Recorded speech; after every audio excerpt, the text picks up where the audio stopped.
nosotros el pastor que trae la enseñanza de la palabra de Dios. Bueno, buenos días. El Señor les bendiga, el Señor les guarde. ¿Cómo están? Qué alegría que podemos estar una vez más. Qué alegría que podemos estar reunidos para continuar aprendiendo de la palabra del Señor. Yo quiero invitarlos a que abran sus Biblias en el Evangelio según San Lucas. Evangelio según San Lucas, por favor.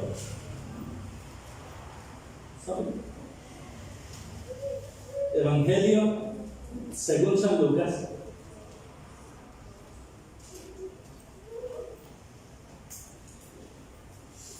Capítulo 1. Bueno, hoy llegamos, si el Señor nos da la licencia y no ha venido Cristo, de aquí hasta dentro de unos minutos lograremos terminar el capítulo 80 el versículo 80 del capítulo 1 de Lucas.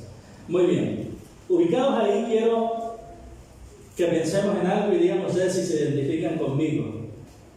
Cumplir con lo prometido, con nuestras promesas, es un desafío grandísimo debido a las limitaciones que tenemos. Es decir, cada una de las limitaciones de nuestra vida, cada una de nuestras debilidades, nos hacen propensos a que nosotros prometamos cosas y no las cumplamos, ¿cierto? Eso es natural, porque aún teniendo las mejores intenciones, aún teniendo los mejores deseos, nos quedamos cortos en cumplir todo lo que prometemos. Recuerdo las palabras de Eclesiastés en el capítulo 5, cuando dice Salomón: cuando a Dios haces promesa, no tardes en cumplirla, porque Él no se complace de los insensatos. Cumple lo que prometes. Mejor es que no prometas y no que prometas y no cumples. Y todo eso del incumplimiento se debe a nuestras debilidades. Sin embargo, cuando nosotros hablamos del Dios de las Sagradas Escrituras, de nuestro Dios, estamos hablando del único ser que es infinito, que es ilimitado, que es todopoderoso, que es libre, por lo cual tiene toda la facultad para cumplir todas y cada una de sus promesas. Cuando nosotros miramos un pasaje como hoy, es un pasaje que nos va a asegurar que Dios siempre cumple sus promesas. Y por esa razón el título para la enseñanza de hoy es el cumplimiento de las promesas de Dios. Hoy hablaremos sobre esta temática, el cumplimiento de las promesas de Dios. Y los versos 57 hasta el 66, como les dije, vamos a terminarlo hasta el 80, nos van a introducir la parte de la historia que corresponde para hoy. Son unos versículos que van a describir lo que ocurrió durante los 8 primeros días de vida de Juan el Bautista. Entonces, quiero invitarnos a que leamos los versos 57 hasta el 66 y miremos lo que nos van a decir para introducir la temática de hoy. Dice así: cuando a Elizabeth se le cumplió el tiempo de su alumbramiento, dio a luz un hijo. Y cuando oyeron los vecinos y los parientes que Dios había engrandecido para con ella su misericordia, se regocijaron con ella. Aconteció que al 8º día vinieron para circuncidar al niño y le llamaban con el nombre de su padre, Zacarías. Pero respondiendo su madre dijo: no, se llamará Juan. Le dijeron: ¿por qué? No hay nadie en tu parentela que se llame con ese nombre. Entonces preguntaron por señas a su padre cómo le quería llamar. Y pidiendo una tablilla, escribió diciendo: Juan es su nombre. Y todos se maravillaron. Al momento fue abierta su boca y suelta su lengua, y habló bendiciendo a Dios. Y se llenaron de temor todos sus vecinos. Y en todas las montañas de Judea se divulgaron todas estas cosas. Y todos los que las oían las guardaban en su corazón, diciendo: ¿quién pues será este niño? Y la mano del Señor estaba con él. Estamos entonces ante el nacimiento de Juan el Bautista, que si ustedes lo recuerdan, lo hemos venido diciendo que fue el precursor que el Señor envió, es decir, el que iba a ir adelante del Señor Jesucristo, preparando el camino para que Él pasara. Esa es la idea de Juan el Bautista, como una idea de un ingeniero civil, de un constructor de carreteras, alguien que va tomando caminos agrestes y los va allanando, los va puliendo de tal manera que quedan como autopistas, para que entre el Señor Jesús. Este es Juan el Bautista. Miren ustedes que estaba ya en el momento de la circuncisión, que era la señal del pueblo de Israel, al 8º día para circuncidar al niño. Y es interesante que Zacarías lleva un tiempo que no puede hablar. ¿Recuerdan ustedes cuánto tiempo llevaba Zacarías sin hablar? ¿Sí recuerdan o no recuerdan? 9 meses, lo que duró en gestación del hijo. 9 meses. ¿Y por qué duró Zacarías 9 meses mudo? Porque no creyó al mensaje que el Señor le dio. Pero ahora se abre su boca, se suelta su lengua y Zacarías comienza a hablar. Pero nótense ustedes que antes de que eso suceda, a él le hablan por señas. ¿Sí se dan cuenta ustedes? Le hablan por señas. No dice que le dijeron: Zacarías, ¿cómo se va a llamar tu hijo? Sino por señas. De ahí que algunos toman para decir que Zacarías, aparte de sordo, de mudo, quedó sordo también. Quedó así. Pero, de todas maneras, yo pensando que no es raro que cuando uno se encuentra con una persona muda, así oiga esa persona, uno se siente tentado a hablar por señas, ¿no? Entonces, pero sea cual sea la situación de Zacarías, no es tan relevante. Lo cierto es que el Señor le abrió la boca en este momento y dijo: Juan es, no será, Juan es su nombre, dando cumplimiento a lo que el Señor le había dicho. Y termina esta introducción diciendo en verso 66 que todos se preguntaban una cosa: ¿quién pues será este niño? Eso se preguntaban todos.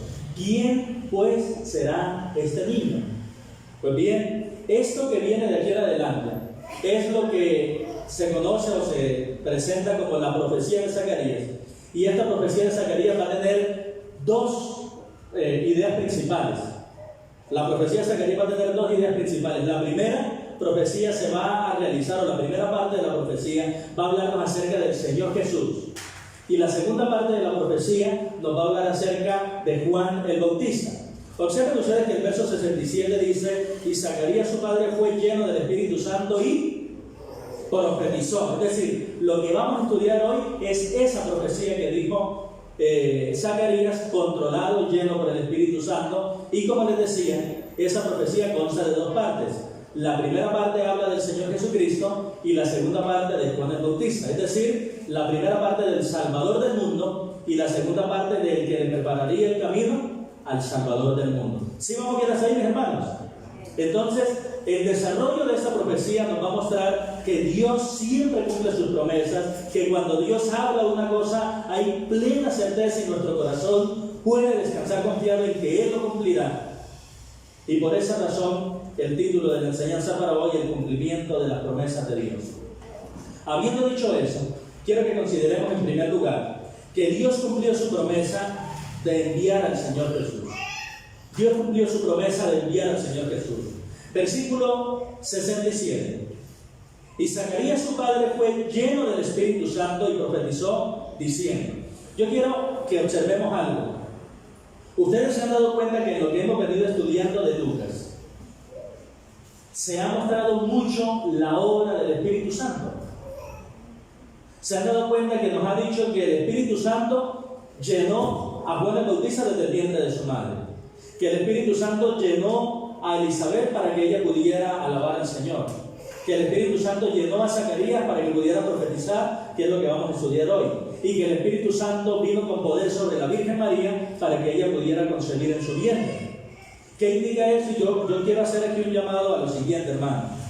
Las iglesias que somos de un corte ortodoxo debemos tener un cuidado, que es que a veces es como si nos diera miedo, pena, o como si desconociéramos a la persona del Espíritu Santo. Y a veces daría la impresión de que el Espíritu Santo fuera como una persona que nos robaron los grupos carismáticos, porque ellos hablan mucho del Espíritu Santo.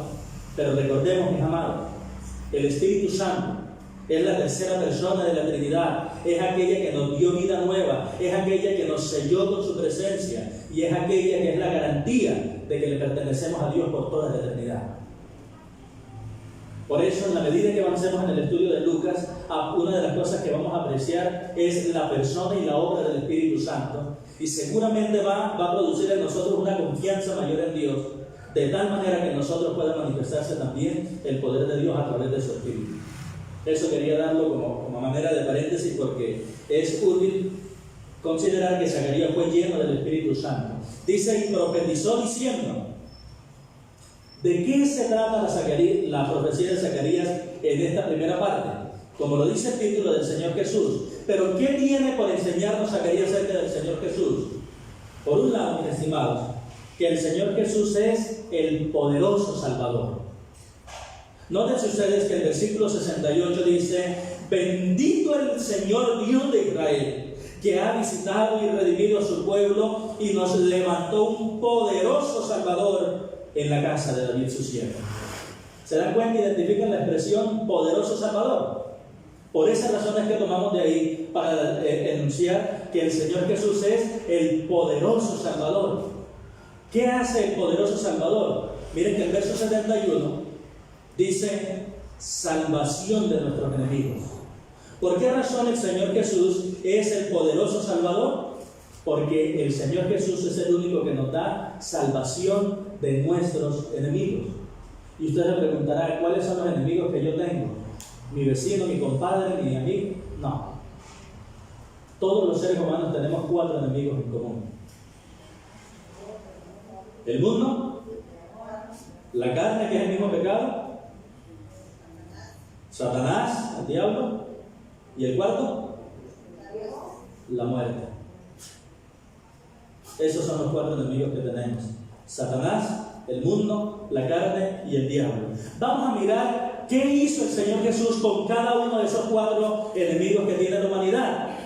En primer lugar, miremos qué hizo con el mundo. Por ejemplo, en primera de Juan 5:4, miren lo que dice: porque todo lo que es nacido de Dios vence al mundo. Y esta es la victoria que ha vencido al mundo: nuestra fe. Y si recordamos Gálatas 2:20, nos dice que nosotros tenemos la fe del Hijo de Dios. Entonces, ¿qué hizo el Señor Jesucristo con el mundo? Lo venció. Ahora, ¿qué hizo el Señor Jesucristo con nuestra carne, con nuestro pecado? Romanos capítulo 6, verso 22 dice: mas ahora que habéis sido libertados del pecado y hechos siervos de Dios, tenéis por vuestro fruto la santificación y como fin la vida eterna.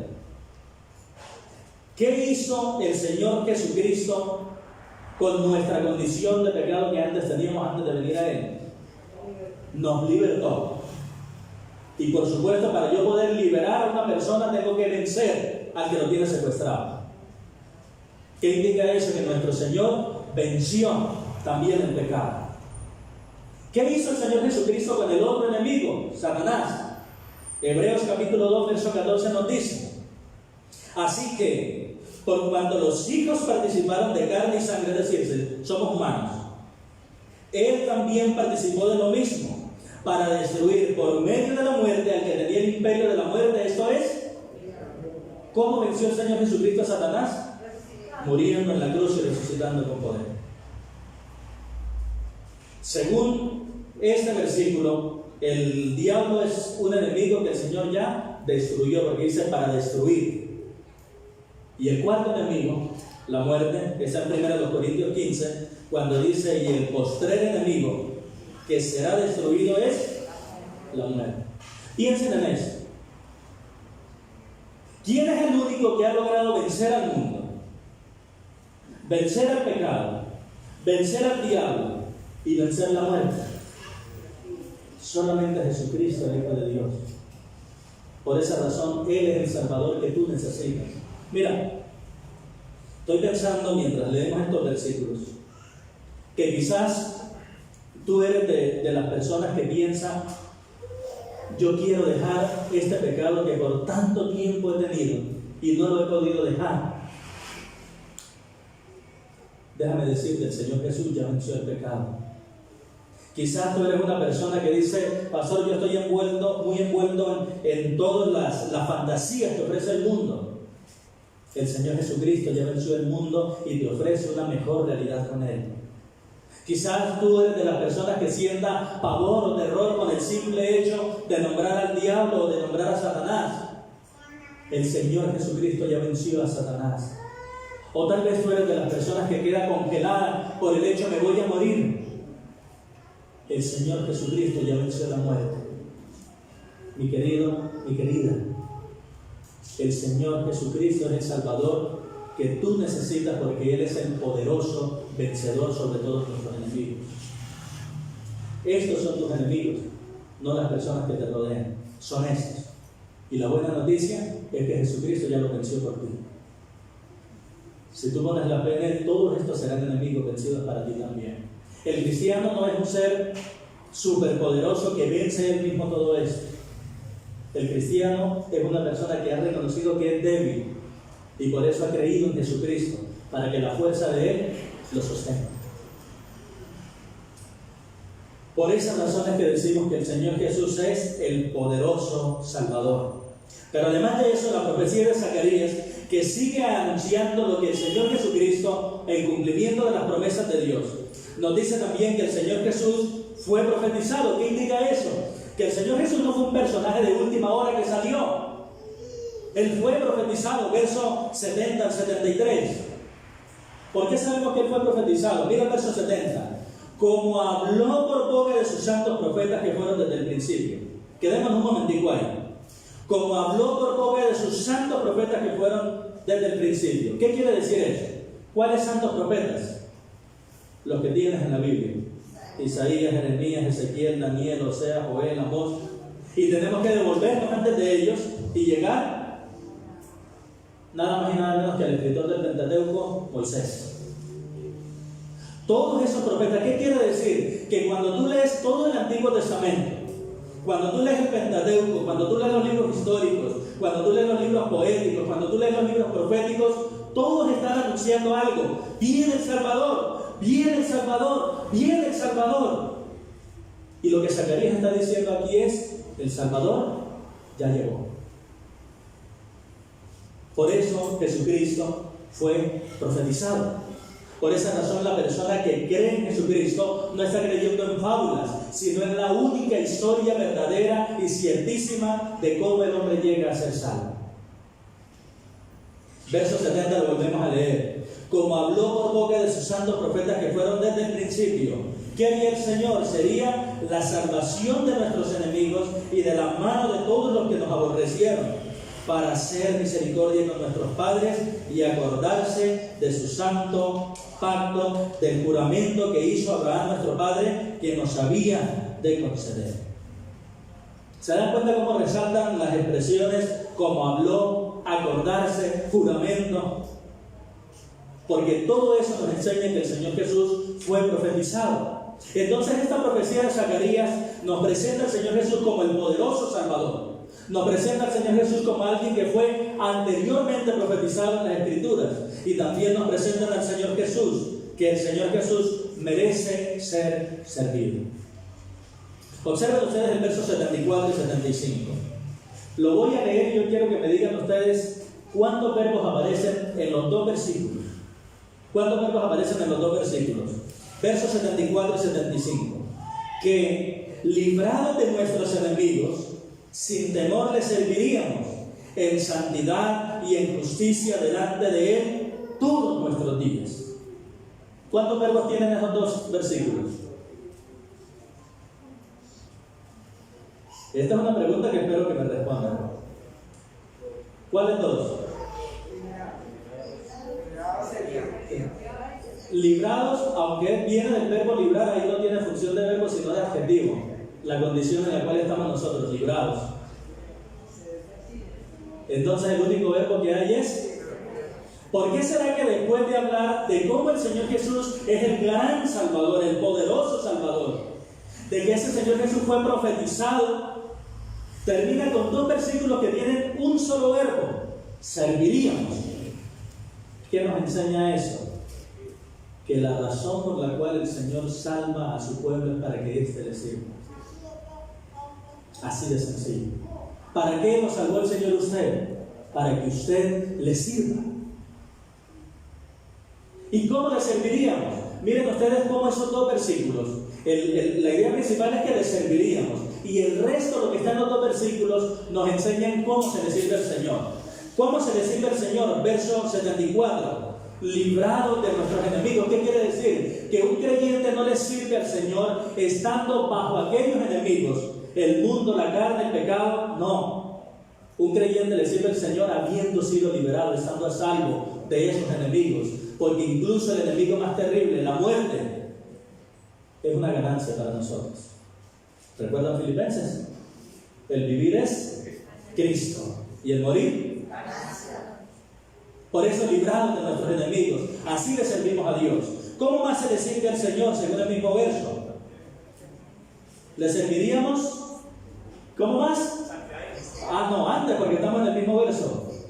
Sin temor, es decir, sin ningún miedo. Yo me acerco con confianza a mi Señor. Todo mi pecado, todo mi pasado ya fue perdonado. Pastor, pero si usted supiera lo terrible que fue mi pecado en el pasado, y yo te respondo, si tú supieras lo grande que es la gracia, el perdón y el amor de Dios para perdonarte en Jesucristo. Esa es la razón por la cual somos salvos, porque la gracia de Dios es mayor que nuestro pecado. No porque seamos muy buenos, somos malos, y nuestro hermano Giovanni ahorita en el pasaje de Romanos nos lo explicó muy bien. ¿Qué más nos enseña? ¿Cómo se le sirve al Señor? ¿Le serviríamos ahora sí cómo? En santidad, apartados del pecado. ¿Cómo más le serviríamos? En justicia, es decir, haciendo lo correcto. ¿Cómo más le serviríamos? Antes, ¿cómo más le serviríamos? Delante de Él. ¿Qué quiere decir eso? Cada acción que yo hago estoy consciente de que Dios me está viendo, que soy delante de Él. ¿Cómo más le serviríamos? Todos nuestros días, es decir, que el servicio es algo permanente. Qué versículos tan hermosos para hablar del servicio, ¿no? Miren, mis hermanos, cuando yo veo esto, entiendo que Dios no salva a las personas para ponerlas como trofeo en una vitrina. Dios salva a pecadores para utilizarlos como instrumentos para su gloria. Hagamos un ejercicio. Acompáñenme, sin perder Lucas, tengan Lucas ahí. Acompáñenme a Éxodo. Por favor, vamos a hacer un ejercicio en Éxodo para que nosotros entendamos que el Señor salva a su pueblo para que éste le sirva. Es la idea que nos viene presentando Zacarías en esta primera parte de la profecía. Éxodo es el segundo libro de la Biblia, así que váyanse al inicio. El primero es Génesis, el segundo es Éxodo. El segundo libro de la Biblia. ¿Listo? Váyanse al inicio de la Biblia, el primer libro Génesis y el que sigue es Éxodo. Segundo libro de la Biblia, Éxodo. Y vamos a ubicarnos en el capítulo 7. Donde yo le tenga la lectura, ustedes continúan. ¿Listo? Vamos a hacer así varios versículos. Donde yo le tenga la lectura, ustedes continúan leyendo el versículo. Capítulo 7 de Éxodo. ¿Están ya ubicados? Listo. Dice así. Versículo 16, arrancamos.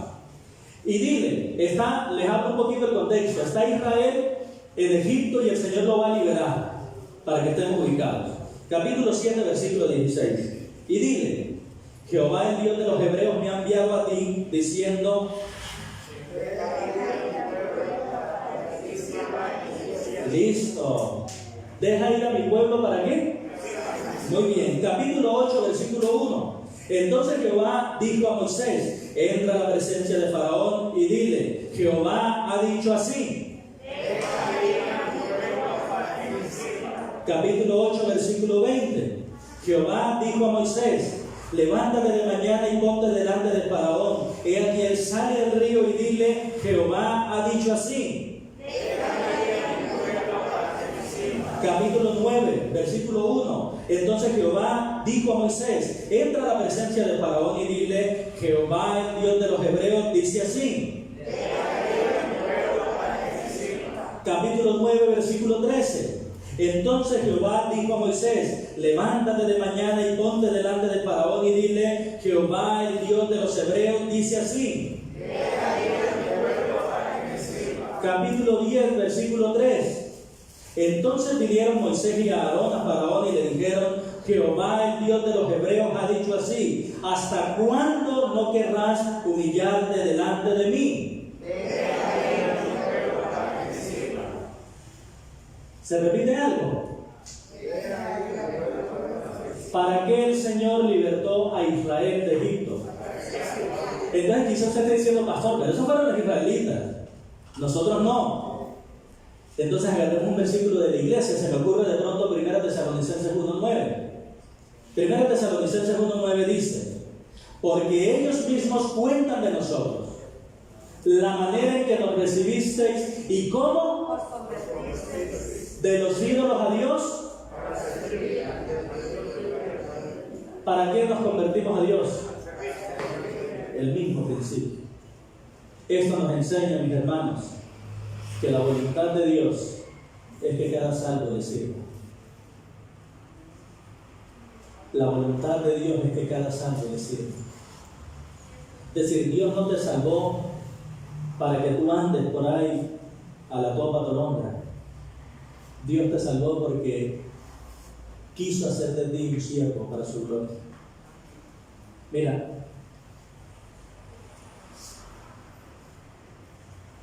si tú eres salvo,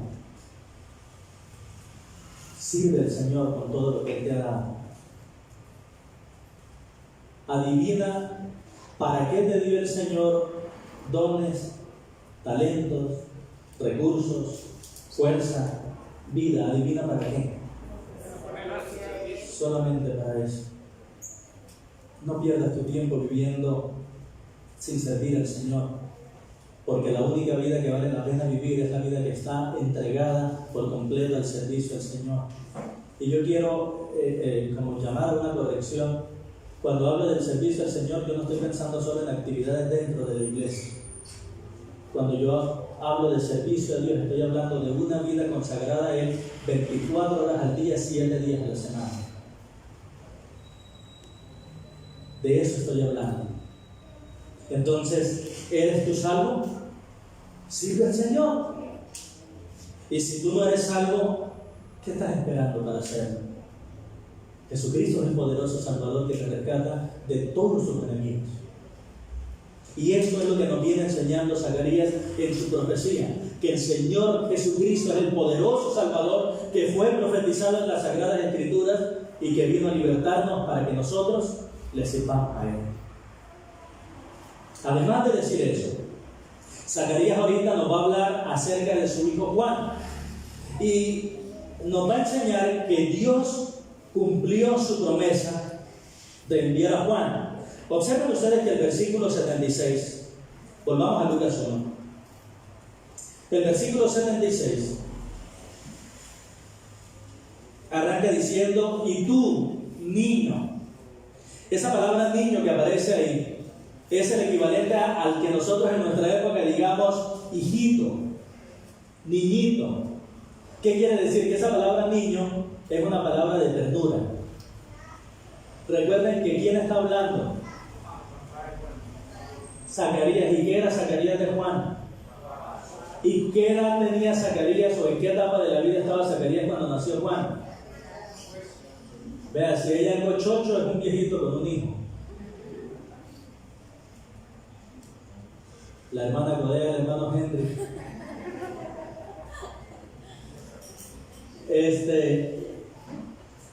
Entonces este Zacarías le está hablando con mucha ternura a su hijo. Y si fuera en nuestros días le diría: y tú, hijito. Entonces, miren lo que le dice a su hijito: y tú, niño, profeta del Altísimo serás llamado. ¿Por qué razón? Porque irás delante de la presencia del Señor. Yo quiero que observen esto. La profecía decía que Zacarías iba a ir delante de la presencia de ¿quién? Lean su Biblia. ¿Delante de la presencia de quién? Sí, pero ¿cómo dice textualmente? Del Señor. El Señor es la misma palabra, el soberano, que hay uno solo, el Dios de los cielos, el Dios eterno. Cuando nosotros miramos más adelante los evangelios, ahora sí nos damos cuenta que Zacarías fue delante de ¿quién? De Jesucristo. ¿Quién nos enseña eso? Que Jesucristo es Dios hecho carne. Porque Zacarías le dice al hijo que él iría delante de la presencia del Señor. Y 30 años más adelante nos damos cuenta que él va delante de la presencia de Jesús, preparándole el camino. Jesús es Dios y esa es la razón por la cual Él nos puede salvar. Quienes niegan la deidad de Cristo están perdidos en sus delitos y pecados. Porque la salvación es de Jehová, como lo dice el salmista y como lo dice el profeta Jonás. Pero observen lo que dice ahí. Y tú, niño profeta del Altísimo, serás llamado, porque irás delante de la presencia del Señor. Y de aquí para allá hay un listado de paras. ¿Con qué propósito nosotros utilizamos los paras? ¿Para indicar qué? Listo, entonces miren ustedes, hay un para al final del verso 76, hay un para al inicio del 77, hay un para en la mitad del 77, hay un para en el inicio del 79, hay un para en la mitad del 79, ¿lo identifican? De aquí en adelante lo que va a hacer Zacarías es decirnos ¿para qué iba a venir Juan? O sea, ¿cuál es el propósito, hijito? ¿Cuál es tu propósito en la tierra? Según el versículo 76, Juan prepararía los caminos del Señor. Observen que el verso 76 termina diciendo en la parte final, para preparar sus caminos. Y Juan, le quiero comentar algo. Juan es presentado acá, algo así como un ingeniero civil o como un constructor de caminos. Así es presentado Juan acá, como un ingeniero civil o como un constructor de caminos. Alguien que agarra terrenos agrestes y los allana y deja autopistas para que la gente pueda entrar. Por esa razón se presenta él como un preparador de caminos. Esto es el cumplimiento de una profecía que se había dado años atrás. Váyanse un momentico al capítulo 3, ahí mismo de Lucas, pero en el capítulo 3 para que la podamos leer. Capítulo 3 de Lucas, ¿cuál es la profecía? Del 4 al 6.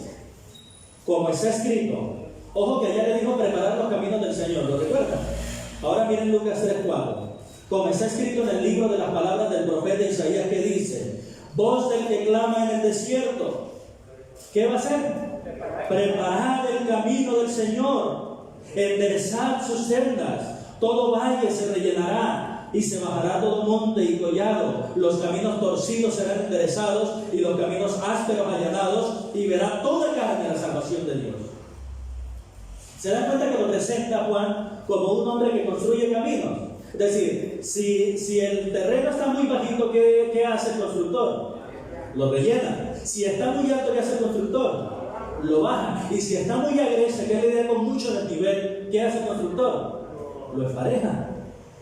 Y cuando ese preparador de caminos lograra ese fin, ¿qué se alcanzaba? Verso 6 nuevamente, que toda carne vería una cosa. ¿Qué vería? La salvación de Dios. Por eso cuando el Señor Jesucristo iba caminando, dijo Juan: he aquí el Cordero de Dios que quita el pecado del mundo. Porque toda carne vería la salvación de Dios, y la salvación de Dios es Jesucristo. Entonces Juan prepararía los caminos del Señor. Volvamos a Lucas 1, porque ahí también nos dice que Juan daría, aparte de que Juan prepararía los caminos del Señor, Juan también daría conocimiento de salvación. Juan daría conocimiento de salvación. Versículos 77 y 78. Para dar conocimiento de salvación, ¿lo leen? Para dar conocimiento de salvación a su pueblo para perdón de pecados. ¿Qué significa ese 77? Palabras sencillas. Juan iba a predicar para que la gente supiera cómo iba a ser salva, cómo le podían perdonar los pecados. Por eso 78 dice: por la entrañable misericordia de nuestro Dios, con que nos visitó desde lo alto la aurora. Entonces este Juan lo presenta la Biblia como alguien que iba a dar conocimiento de salvación para perdón de pecados. ¿Qué quiere decir eso? Como le decíamos hace un momento, Juan le iba a explicar a la gente cómo podía ser salva. Juan le iba a explicar a la gente cómo podría liberarse de sus pecados. ¿Por medio de cuál mensaje Juan logró eso? Capítulo 3, versículo 3. ¿Cuál fue el mensaje de Juan? Para que la gente pudiera llegar a la salvación, para que la gente pudiera ser libre de sus pecados. ¿Cuál fue el mensaje de Juan? Capítulo 3, verso 3. Y él fue por toda la región para predicar ¿qué? El bautismo del arrepentimiento de pecados. Es decir, que el mensaje de Juan fue: Arrepiéntanse. ¿Con qué, permítanme la expresión, con qué maquinaria Juan prepararía el camino en los corazones de las personas? Con la maquinaria de arrepentimiento.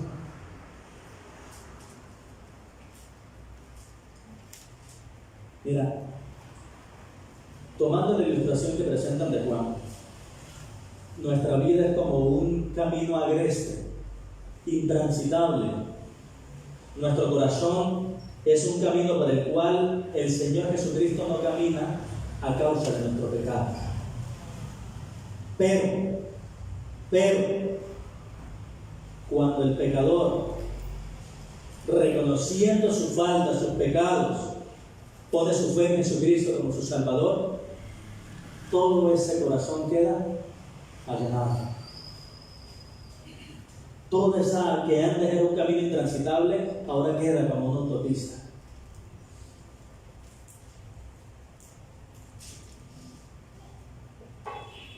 Hace unos años, unos 20, 30 años, si una persona quería ir de Medellín a Puerto Berrío, se demoraba 12 horas. Hace unos años, ¿cierto? Unas 12 horas se demoraba, si le iba bien. Ahora están terminando de hacer unos puentes, unos túneles y arreglando, ampliándolo bien. Y le pregunté a uno de los ingenieros que trabajan ahí cuál es la proyección que tiene. La proyección que tienen es que ahora Puerto Berrío, Medellín se demore solamente 2 horas. Entonces uno se pregunta, ¿por qué razón si Medellín no la han corrido un poquito, ni Puerto Berrío tampoco lo han corrido un poquito? ¿Por qué razón ahora nos vamos a demorar 10 horas menos? Porque el camino quedó lo preparado. ¿Qué quiere decir eso? El arrepentimiento es como esos túneles, como esos puentes, como esa ampliación de vía que prepara el camino y lo deja despejado para que entre en nuestra vida el Rey de Gloria y nos salve. Mi querido, usted necesita arrepentirse de sus pecados para ser salvo. Y ese es el mensaje de Juan. Arrepentidos. Y con eso es que él preparaba el camino del Señor. Por algo, el verso 79 termina diciéndonos que Juan orientaría a los perdidos. Miren ustedes que el verso 79 termina diciendo, utiliza 2 ilustraciones para dar luz a los que están, ¿dónde? En tinieblas y en sombra de muerte, y para encaminar nuestros pies, ¿por dónde? Es decir, fíjense ustedes que está presentando a personas que están en oscuridad y a personas que están perdidas. Por eso es que se les ofrece luz a unas y por eso es que también se les ofrece encaminar sus pies. Mi querido, mi querida, esa es su condición hasta el día en que usted ponga su fe en Jesucristo como su Salvador. Esa es su condición. Miren, la condición del hombre sin Dios es la de un hombre que vive en tinieblas y es la de un hombre que está perdido. No importa cuánta preparación económica tengas, académica tengas, no importa cuánta holgura económica tengas, no importa cuánta salud tengas, no importa cuánta destreza tengas, no importa cuánta juventud tengas, sin Dios, tú vives en tinieblas y estás perdido. Pero la buena noticia para ti es que Jesús, la luz del mundo, vino para morir por tus pecados y para que por la fe en Él ilumine tu vida. La buena noticia es que Jesús, el Hijo de Dios, vino para salvar y buscar a los que se habían perdido. Y Él puede encontrarte también a ti.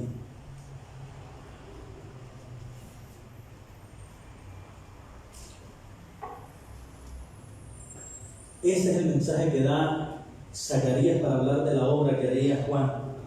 Y al considerar cómo el arrepentimiento prepara el corazón de las personas para creer en Cristo, es necesario decir que el arrepentimiento prepara el camino para que llegue el Señor Jesús. Es decir, una persona que no se arrepienta, que no crea que necesita un Salvador, estará perdido por siempre. Pero cuando la persona, habiendo visto su triste condición, y habiendo contemplado la gloria del Señor Jesucristo, el inmenso perdón que Él da, cuando ha ocurrido eso, se arrepiente de sus maldades y llega la salvación a su vida. Por eso decimos que el arrepentimiento prepara el camino para que llegue el Señor Jesús. Juan termina su profecía en este versículo y Lucas hace una observación, verso 80. Y el niño crecía y se fortalecía en espíritu y estuvo en lugares desiertos hasta el día de su manifestación a Israel. ¿Por qué estuvo en lugares desiertos? Porque lo leímos hace un momento en el capítulo 3, verso 4, voz del que clama en el desierto. Por eso fue para allá, porque la profecía decía que tenía que estar en el desierto, y de allá salió con el poder del Espíritu Santo para predicar el arrepentimiento de pecados. Mira, Dios cumplió la promesa de enviar al Salvador y de enviar al precursor del Salvador, es decir, el que va adelante, poniéndoles nombres. Dios cumplió su promesa de enviar a Jesús y de enviar a Juan el Bautista. Y es interesante notar que ese llamado que ellos hacen al arrepentimiento tiene un mismo propósito: salvar un pueblo para que éste sea celoso de buenas obras y le sirva. Tanto Israel como Juan fueron salvados para servir. Tanto usted como yo somos salvados para servir. Por eso yo le quiero invitar: sirva a Dios con un corazón puro. No piense en qué cantidad de actividad va a hacer. Piensa en tener un corazón tierno, sensible a la voz de Dios. Porque con un corazón así, las actividades las estará dando el Señor poco a poco por el camino. Y te quiero decir algo: Dios merece ser servido, porque Él es el único que siempre cumple sus promesas. Ahorita hablábamos de unos enemigos, de 4 enemigos que tiene el ser humano. De esos tomemos 3. Satanás, el mundo y la carne. Mira, Satanás promete independencia, como a Eva ya en el huerto del Edén. No moriréis, seréis como Dios. Pero mientras Satanás promete independencia, conduce a la esclavitud. El mundo promete satisfacción plena. Pero 1 de Juan 2:15 nos dice que el mundo pasa. ¿Qué quiere decir? Que esa promesa de satisfacción plena termina con enormes vacíos en la persona que sigue el mundo. ¿Y qué decir del pecado? El pecado nos hace una promesa de un deleite, de un placer permanente. Pero cuando leemos Hebreos capítulo 11, 25, nos describe que los deleites del pecado son temporales. Quiere decir de corta duración. Y después de que el pecado ha producido ese corto deleite, deja una factura de cobro muy grande. Eso es al estilo de tarjeta de crédito. Pague ahora y después de la punta de cuota sigue pagando lo que hizo. Te das cuenta que todo el mundo, la carne, el diablo, todos ellos hacen promesas, pero ninguno las cumple. Solamente Dios cumple sus promesas. Y ante eso yo no quiero que tu mente se vaya a cosas que Dios no ha prometido. O sea, ¿qué quiero decir con eso? Hay personas que le están hoy en día reclamando cosas a Dios que Dios no prometió. Por eso hay personas diciendo: decreto salud, reclamo prosperidad, profetizo abundancia. ¡Basura! Dios no le ha prometido a nadie eso. Lo que la Biblia dice es que Dios al que quiere le enriquece y al que quiere le empobrece. Punto. Contrario, mire, si usted quiere tener salud, usted puede alimentarse bien, dormir bien, hacer ejercicio, visitar al médico, tomar los medicamentos y usted va a tener buena salud. Si usted quiere tener dinero, entonces usted debe ser buen trabajador, diligente, administrar bien los recursos, no gastar más de lo que gana, va a tener dinero. Pero dígame usted, ¿dónde va a encontrar usted la vida eterna? Por esa razón Dios no nos promete cosas que nosotros podemos conseguir. Dios nos promete algo que está fuera de nuestro alcance. 1 de Juan capítulo 2 versículo 25 dice: y esta es la promesa que Él nos hizo. ¿Cuál es la promesa que Él nos hizo? Y ante esa promesa yo le hago una pregunta. ¿Le interesa? Esta es la promesa que el Señor está dando. Mira, yo te prometo que si crees en Jesucristo, te doy vida eterna, es lo que dice el Señor. ¿Le interesa a usted esa promesa? Quiera Dios que sí. Y que si hoy usted vino sin Jesucristo, que en este momento usted le ruegue al Señor, le suplique que lo salve, porque con toda seguridad el que viene al Señor, Dios me le echa afuera. Crea hoy en Jesucristo como su Salvador, porque mira, si hay una lección principal que nos dejan todos los versículos que hemos estudiado hoy, es que Dios cumple su promesa de dar vida eterna a quien cree en Jesucristo. Dios cumple esa promesa. Sin importar qué tan terrible haya sido tu pasado, tu pecado, si tú vienes hoy por la fe, creyendo en Jesucristo como tu Salvador, Dios te dará la vida eterna. Mira, no te vayas sin Cristo si fue que viniste hoy sin Él. Arrepiéntete de tus pecados y cree en Él como tu único y suficiente Salvador, y Él te dará la vida eterna. Vamos a orar. Padre que estás en los cielos, bendecimos tu nombre. Te damos gracias por tu palabra que es tan maravillosa, tan sublime. Nos asombra mirar cómo tú enviaste a tu Hijo para que muriera por indignos pecadores. Pero así eres tú, misericordioso, clemente, compasivo, tardo para la ira y grande en misericordia. Y Señor, tú cumpliste la promesa que habías hecho de enviar a un Salvador y a un precursor que prepararía su camino.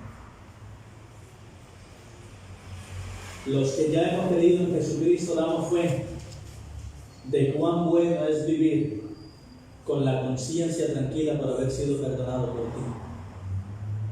De cuán satisfactorio es tener la vida eterna que tú nos das por tu gracia. Y Señor, hoy oramos los que somos tus hijos para suplicarte que tú salves a aquellas personas que no han creído, para que por medio de la fe ellas también puedan experimentar esa libertad y esa vida que tú has prometido para todo aquel que cree. Porque de tal manera amó Dios al mundo, que ha dado a su Hijo unigénito, para que todo aquel que en él cree no se pierda, mas tenga vida eterna. Porque no envió Dios a su Hijo al mundo para condenar al mundo, sino para que el mundo sea salvo por él. Te alabamos, mi Señor. En Cristo Jesús. Amén y amén.